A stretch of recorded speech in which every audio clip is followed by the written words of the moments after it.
بسم اللہ الرحمن الرحیم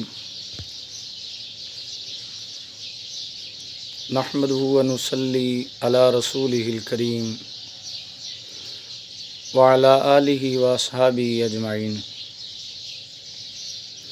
گرامی قدر حضرات، روزہ قرب الہی کا ذریعہ ہے، اس سے تقوی حاصل ہوتا ہے۔ یہی وجہ ہے کہ تاریخ انسانیت کے ہر دور میں یہ پایا جاتا ہے، جیسا کہ قرآن مجید کے اندر ارشاد ہے، یا ایھا الذین آمنوا کتب علیکم الصیام کما کتب علی الذین من قبلکم لعلکم تتقون۔ فرمایا اے ایمان والو، تم پر روزے فرض کیے گئے جیسے تم سے پہلے لوگوں پر فرض کیے گئے، تاہم تم پرہیزگار بن جاؤ، اس لیے تاکہ تم پرہیزگار اور متقی بن جاؤ، تقوی و ورع کے مالک بن جاؤ۔ یہ روزے ہم پر ہی فرض نہیں کیے گئے، گزشتہ امتوں پر بھی فرض ہوئے، صرف روزہ رکھنے کے طریقہ کار اور تعداد میں فرق ضرور ہوتا تھا۔ آدم علیہ السلام پر ہر مہینہ 13، 14 اور 15 تاریخ کے روزے فرض تھے۔ موسیٰ علیہ السلام کی امت پر محرم کی 10 تاریخ عاشورے کا روزہ فرض تھا۔ عیسیٰ علیہ السلام کی امت پر بھی رمضان کے روزے فرض تھے، لیکن چونکہ رمضان کبھی سردی اور کبھی گرمی میں آتا، عیسائیوں کو گرمی میں روزے رکھنا بہت دشوار معلوم ہوتا تھا، لہذا انہوں نے اپنے دین میں دوسری تبدیلیوں کی طرح روزے کا وقت بھی بدل ڈالا، موسم بہار کر دیا اور تبدیلی کے طور پر 30 کے 50 کر لیے۔ موسم سرما میں رکھتے لیکن وہ 30 کے بجائے 50 کر لیتے تھے۔ غرض یہ کہ جیسے اور عبادات میں انہوں نے تحریف کی، ایسے روزے میں بھی تحریف کی، تبدیلی کی۔ غرض یہ کہ روزہ خدا کی پسندیدہ عبادت ہے۔ امت مسلمہ پر اگرچہ ایک ہی مہینہ کے روزے فرض ہیں، لیکن روحانی جلا اور سکون کے لیے، تقوی و پرہیزگاری کے لیے اور خدا کا قرب حاصل کرنے کے لیے بطور نفل زیادہ سے زیادہ روزے رکھنا نبی کریم علیہ السلام، صحابہ کرام علیہم الرضوان اور اولیاء کاملین صالحین کا طریقہ رہا ہے۔ حضرت ابو طلحہ انصاری، حمزہ بن عمر اسلمی ہمیشہ روزہ رکھتے تھے، سوائے ان 5 دنوں کے جن میں روزہ رکھنا حرام ہے۔ حضرت ام المومنین سید عائشہ صدیقہ رضی اللہ تعالی عنہا حضور علیہ السلام کے دنیا کے تشریف لے جانے کے بعد اکثر روزے کی حالت میں رہتی تھی۔ امام اعظم ابو حنیفہ رضی اللہ تعالیٰ عنہ، جن کے ہم مقلد ہیں، تقلید کرتے ہیں، 40 سال مسلسل روزے رکھے۔ حضور غوث اعظم شہنشاہ بغداد عبد القادر جیلانی الحسنی والحسینی البغدادی رضی اللہ تعالیٰ عنہ بھی اکثر روزہ رکھا کرتے تھے۔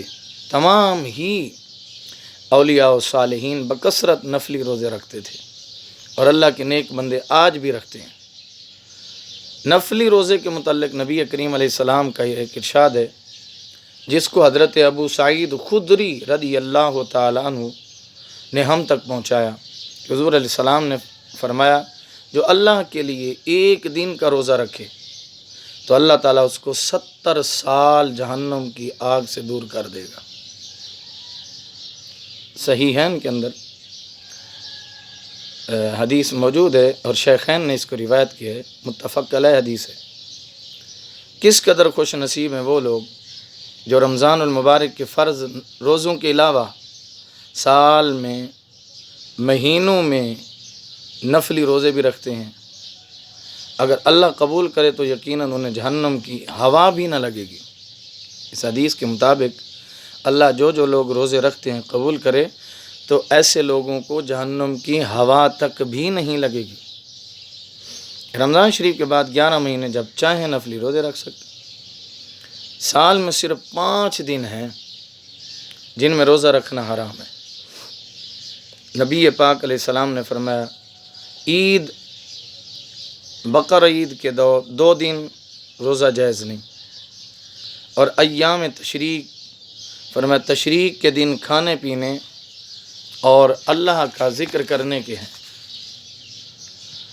یعنی عید اور بقرہ عید کے 2 دن اور بقرہ عید کے بعد 3 دن 11، 12، 13 ذی الحجہ، یہ 5 دن اللہ کی طرف سے مسلمانوں کو مسرت و خوشی کے اظہار میں کھانے پینے کے لیے مخصوص کیے گئے ہیں.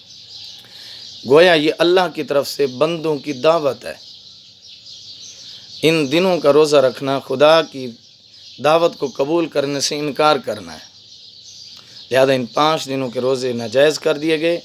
ان دنوں کے علاوہ جب چاہو نفلی روزے رکھ سکتے ہو اور جہنم کی آگ سے آزادی کی ضمانت نبی کریم علیہ السلام سے حاصل کر سکتے ہو.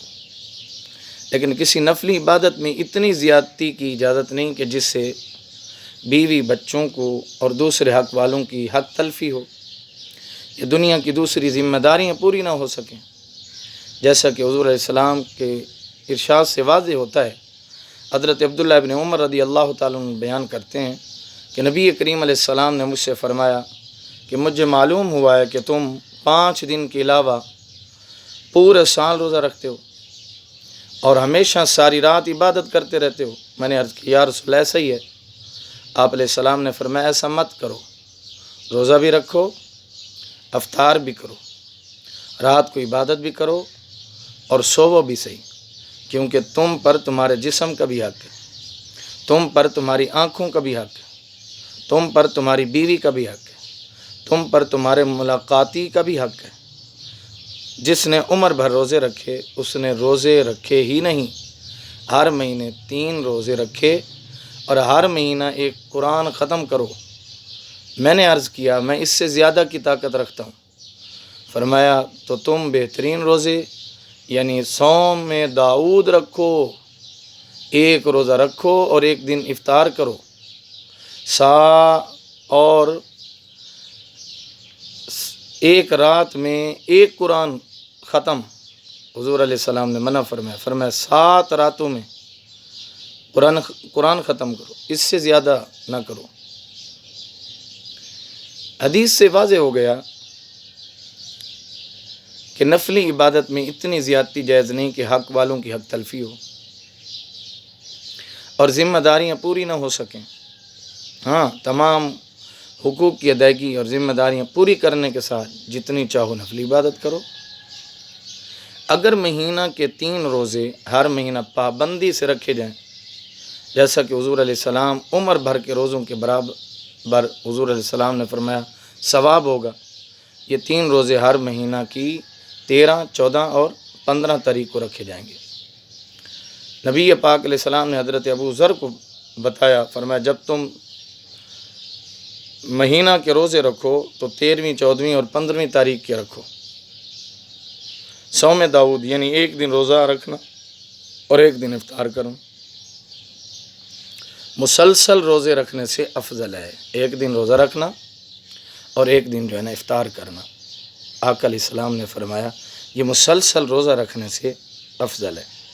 ایک تو اس لیے کہ اس طرح حقوق کی ادائیگی بھی ہوتی رہتی ہے اور عبادت بھی. دوسرے اس لیے کہ جو شخص مسلسل روزے رکھتا ہے اس کی عادت ہو جاتی ہے، پھر اسے روزے میں بھوک پیاس کی کوئی تکلیف نہیں ہوتی.